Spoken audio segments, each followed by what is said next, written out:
അഖിൽ മാരാർ എന്ന പേര് മലയാളികൾക്ക് സുപരിചിതമാണല്ലേ? എങ്ങനെയാണ് സുപരിചിതനായത് അദ്ദേഹം? Bigg Boss. ആ ബിഗ് ബോസ് എന്ന 5ാം സീസണിലേക്ക് അഖിൽ മാരാർ എന്ന വ്യക്തി കടന്നു വരുന്നതോടുകൂടി അദ്ദേഹത്തിന്റെ ജീവിതം മാറി മറിയുകയാണ്. പക്ഷെ നിങ്ങളൊന്നും ശ്രദ്ധിച്ചിട്ടുണ്ടോ? അഖിൽ മാരാർ എന്ന് പറഞ്ഞ ആ ഒരു ഇൻഡിവിജ്വാലിറ്റി അല്ലെങ്കിൽ ആ ഒരു പേഴ്സൺ ബിഗ് ബോസ് ഹൗസിൽ നിന്ന് ഇറങ്ങിയതിനു ശേഷം അഭൂതപൂർവമായ വളർച്ചയാണ് അദ്ദേഹത്തിന് ഉണ്ടായിരിക്കുന്നത്.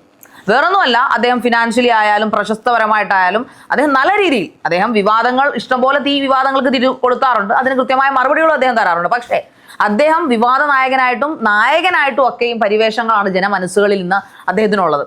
അതെന്തുകൊണ്ടായിരിക്കും? തീർച്ചയായിട്ടും അദ്ദേഹത്തിന് അതിൽ എന്തോ ഒരു നിഗൂഢപരമായ ഒരു കാര്യം അത് കിടന്ന് കളിക്കുന്നില്ല. കാരണം നിങ്ങൾ മറ്റ് BB കണ്ടസ്റ്റൻസിനെ ഒന്ന് തപ്പി നോക്കുക, അവരുടെയൊക്കെ പൊടി പോലും ഉണ്ടാവത്തില്ല. അതായത് 1ാം സീസൺ തൊട്ട് 7ാമത്തെ സീസൺ വിട്ടേക്കു, ഇത് തുടങ്ങിയതല്ലേ, തീർന്നിട്ടില്ല, ഇനിയുണ്ട് 50 ദിവസങ്ങൾ.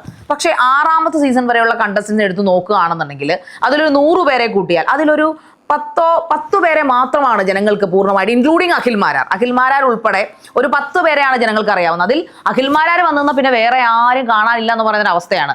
അദ്ദേഹത്തിന് അത്രയും ഓറയുണ്ടോ എന്ന് ചോദിച്ചാൽ ബിഗ് ബോസിൽ വരുന്നതിന് മുമ്പ് അഖിൽ മാരാരെ ഒരുത്തനും അറിഞ്ഞുകൂടാ, ഒരു എന്താ പറയുക, ഒരു കാക്കക്കുഞ്ഞിന് പോലും അറിഞ്ഞുകൂടായിരുന്നു അഖിൽ മാരാരെ. പക്ഷേ ഇപ്പൊ എല്ലാവർക്കും അറിയാം. അതെന്തുകൊണ്ടായിരിക്കും? അത് അദ്ദേഹം എന്തോ ഒരു പവർ അതിനുവേണ്ടി ഉപയോഗിക്കുന്നുണ്ടോ ഇല്ലയോ? നിങ്ങൾക്ക് അങ്ങനെ തോന്നിയിട്ടില്ലേ ജനങ്ങളെ? എനിക്ക് പലപ്പോഴും തോന്നിയിട്ടുണ്ട്. കാരണം മറ്റ് ബിഗ് ബോസ് കണ്ടസ്റ്റൻസിന്റെ ലൈഫിൽ നോക്കുമ്പോൾ പരിതാപകരമായ അവസ്ഥയാണ്. അതായത് അറ്റ്ലീസ്റ്റ് അവരൊന്ന് പൊങ്ങി വരാൻ തന്നെ മിനിമം 1 വർഷം എടുക്കും.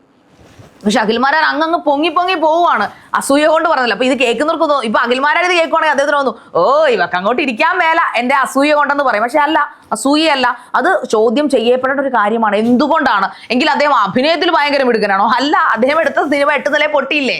അദ്ദേഹം ഇപ്പോൾ സഹായിക്കാൻ എന്ന പേരിലാണ് കയറിയെങ്കിൽ പോലും മുള്ളംകൊല്ലി മുള്ളുപോലും ഇല്ലാത്ത രീതിയിൽ പൊട്ടിപ്പൊളിഞ്ഞ് പാളീസായിപ്പോയി അല്ലേ? അപ്പൊ അദ്ദേഹത്തിന് അഭിനയിക്കാൻ കൊള്ളില്ല ഇതോടെ മനസ്സിലായല്ലോ. പിന്നെ അദ്ദേഹം എഴുത്തുകാരനാണെന്ന് പറയുന്നു. അദ്ദേഹത്തിന്റെ സംവിധായകനാണോ? അദ്ദേഹത്തിന്റെ സംവിധായകൻ ഏത് സിനിമ ഇറങ്ങിയിട്ടുണ്ട്? നാടകങ്ങൾ? എനിക്കറിയില്ല, എന്റെ അറിവുകേട് കൊണ്ടായിരിക്കും. കാരണം അഖിൽ മാരാർ ഒരുപാട് അറിവുള്ള ആളാണെന്നാണ് അദ്ദേഹം പറയുന്നത്. പിന്നെ അപ്പോൾ ഇവളുടെ റിയാലിറ്റി ഷോയിൽ വന്നിരുന്നുകൊണ്ട് അല്ലെങ്കിൽ ഇവളുടെ റിയാലിറ്റി ചാനലിൽ വന്നിട്ട് ഇവളെന്തിനാണ് ഈ അഖിൽ മാരാരെ ചൊറിയുന്നത്? ഇനി TRP കൂട്ടാനാണോ എന്ന് ചിലപ്പോൾ ചില കേമന്മാര് ചോദിച്ചേക്കാം. അതിനുള്ള ഉത്തരവും ഞാൻ കൂടെ പറയാം. ഞാൻ അഖിൽ മാരാരെ ചൊറിയാൻ പോയിട്ടില്ല. ഞാൻ അദ്ദേഹത്തെ ചൊറിഞ്ഞത് അദ്ദേഹം രാജ്യത്തിനെതിരായിട്ട് ഒരു കാര്യം പറഞ്ഞപ്പോൾ മാത്രമാണ്. അദ്ദേഹം രാജ്യം തന്നെ അദ്ദേഹത്തിന് പണി കൊടുത്തു. ഞാനായിട്ടൊന്നും ചെയ്യേണ്ട ആവശ്യം വന്നില്ല. അത് ഞാൻ കുത്തിപ്പക്കാൻ ആഗ്രഹിക്കുന്നില്ല. പക്ഷേ അദ്ദേഹം BB7-ൽ അദ്ദേഹം കാലുകുത്തി. അതായത് ഏഷ്യാനെറ്റിന്റെ എല്ലാ പ്രോഗ്രാമും പരമപുച്ഛമാണെന്ന് പറഞ്ഞ ബിഗ് ബോസ് പൂർവ്വ വിദ്യാർത്ഥി എന്ന് വേണമെങ്കിൽ അദ്ദേഹത്തെ പറയാം. അല്ലെങ്കിൽ ബിഗ് ബോസ് എക്സ് കണ്ടസ്റ്റന്റ് ആയ അദ്ദേഹം പറയുന്നു, ഏഷ്യാനെറ്റ് അങ്ങനെ ചെയ്തു, ഏഷ്യാനെറ്റ് ഇങ്ങനെ ചെയ്തു, ഏഷ്യാനെറ്റ് ശരിയല്ല, ഹോട്ട്സ്റ്റാർ ശരിയല്ല, ബിഗ് ബോസേ ശരിയല്ലെന്ന് പറഞ്ഞ ആൾ അദ്ദേഹത്തിന്റെ ഒരു കാര്യം വന്നപ്പോൾ ഒരു നാണവും മാനവും ഇല്ലാതെ അദ്ദേഹം അതിനകത്ത് കയറി വന്നു. BB7 എന്ന് പറഞ്ഞ സീസണിൽ, ഇപ്പോഴും BB7 എന്ന സീസണിലെ ചീഞ്ഞ സീസണാന്ന് പറഞ്ഞുകൊണ്ടിരിക്കുന്ന ആളാണ് അദ്ദേഹം. അതിന്റെ കണ്ടസ്റ്റൻസിന്റെ ഇടയിൽ വന്ന് കടന്ന് വിരകുകയും ചെയ്തു. അദ്ദേഹം വന്ന് കടന്ന് അദ്ദേഹത്തിന്റെ സിനിമയ്ക്ക് അദ്ദേഹം നല്ല രീതിയിൽ പ്രൊമോഷൻ കൊടുക്കുകയും ചെയ്തു. അപ്പൊ സ്വന്തം കാര്യത്തിന് വേണ്ടി ഏത് ചീഞ്ഞ സാധനത്തിലും കയറി ചെല്ലാൻ അദ്ദേഹത്തിന് മടിയില്ല. അപ്പൊ അദ്ദേഹം ഒരു സാധാരണ മനുഷ്യൻ തന്നെയാണ്. കൊമ്പും വാലും ഒന്നും അദ്ദേഹത്തിന് പ്രത്യേകതയൊന്നും ഇല്ല എന്ന് അതോടെ ബോധ്യപ്പെട്ടു. സോ അദ്ദേഹത്തിനെ കൊണ്ട് അഭിനയിക്കാൻ കൊള്ളില്ലെന്ന് അദ്ദേഹം തന്നെ തെളിയിച്ചു കഴിഞ്ഞു. പിന്നെ എഴുത്ത് നമുക്ക് അറിയത്തില്ല എന്താണ് സംഭവിച്ചിരിക്കുന്നത്. പിന്നെ അദ്ദേഹം എന്നെ ഒന്ന് ചൊറിഞ്ഞു. അതുകൊണ്ടാണ് ഞാനിപ്പോൾ അദ്ദേഹത്തെ ഒന്ന് ചൊറിയുമല്ല, ഞാൻ കാര്യം ചോദിക്കുകയാണ്. അദ്ദേഹം പറഞ്ഞു ശരിയ KV എന്ന് പറഞ്ഞ ഹോട്ട് സീറ്റ് ആങ്കർ അവിടെ പോയി കിടന്ന് ഹോട്ട് സീറ്റ് കളിച്ചതുകൊണ്ടാണ് പുറത്തു പോയി എന്നുള്ളത്. ഞാൻ അഖിൽ മാരാരോട് പറഞ്ഞിട്ടാണോ പോയത് ഹോട്ട് സീറ്റ് കളിക്കാനാണ് പോകുന്നതെന്ന്? ഞാൻ ഒരു മാധ്യമങ്ങളിലും ഇരുന്ന് പറഞ്ഞിട്ടില്ല ഞാൻ അവിടെ ചെന്ന് ഹോട്ട് സീറ്റ് കളിക്കുമെന്ന്. അവിടുത്തെ കണ്ടസ്റ്റൻസിന് ഒരു എന്റർടൈൻമെന്റിന് വേണ്ടി മാത്രമാണ് ഞാൻ അവിടെ ഹോട്ട് സീറ്റ് എന്ന് പറഞ്ഞ ആ സംഭവം അവിടെ അവതരിപ്പിച്ചത്. എനിക്ക് പോകുമ്പോൾ എൻ്റെ മനസ്സിൽ വ്യക്തമായ ഒരു സ്ട്രാറ്റജി ഉണ്ട്. തീർച്ചയായിട്ടും അഖിൽ മാരാർക്ക് ഒരു സ്ട്രാറ്റജി ഉണ്ടായിരിക്കുമല്ലോ. അപ്പൊ അഖിൽ മാരാർ വേണമെങ്കിൽ ഇപ്പോൾ ചോദിക്കും, ഓ അതുകൊണ്ടായിരിക്കും 21ാമത്തെ ദിവസം പുറത്തായത്.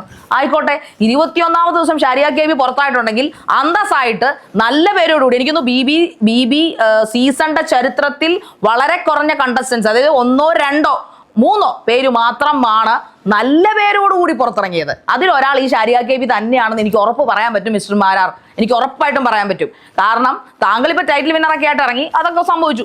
താങ്കളുടെ കഴിവ് തന്നെയാണ്. ആ കഴിവിനൊന്നും നമ്മൾ കുറച്ച് കാണിക്കുന്നില്ല. പക്ഷേ മറ്റുള്ളവർക്ക് കഴിവില്ല, അവർ ഹോട്ട് സീറ്റ് കൊണ്ട് കളിക്കാൻ പോയത് കൊണ്ടാണ് പൊട്ടിപ്പാളീസായി പോയെന്നുള്ള ആ പരാമർശം, അത് താങ്കൾ അതിന് മറുപടി എന്നോട് പറഞ്ഞേ പറ്റൂ.